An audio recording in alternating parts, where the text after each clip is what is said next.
I remember him better than most of my patients, not because of the diagnosis, not even because of how it ended, but because of the silence he left behind.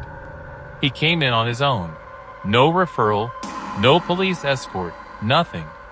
A young man, 27, former art student. Exhausted but polite. Hands covered in dry paint, fingernails torn and bleeding.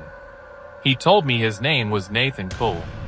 And he said something that made every nurse stop moving for a moment. "I need somewhere quiet, doctor." She won't let me sleep. I asked who she was.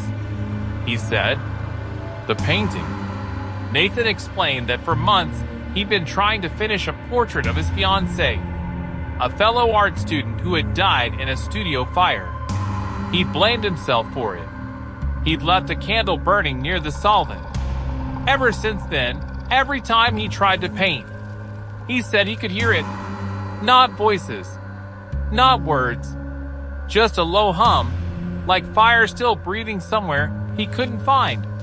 At first, he thought it was stress, then insomnia, then guilt. But whatever it was, it grew louder the longer he painted. We admitted him voluntarily. At first, he was calm, cooperative. He ate. He painted.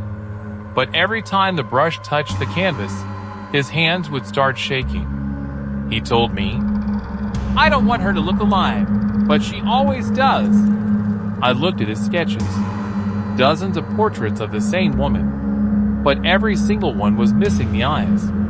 He cut them out. Every time. When I asked why, he said, "Because they never look where I want them to." A week later, we started therapy. Antidepressants. Sleep regulation. He got better.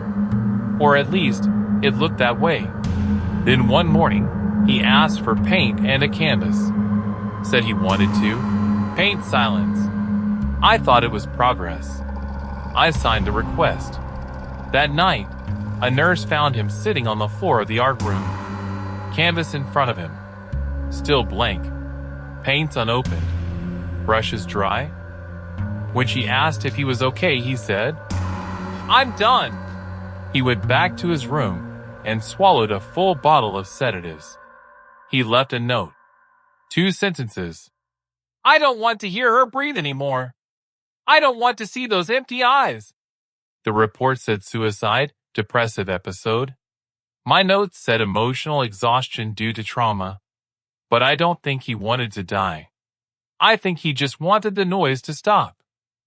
Since then, every time I walk past the art therapy room, I ask them to lock the brushes away at night. Not because I'm superstitious, because I've learned what silence costs.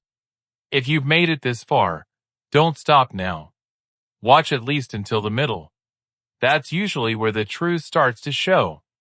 And if you want to know what really happens inside places like this, subscribe, because next time, you might not want to listen alone.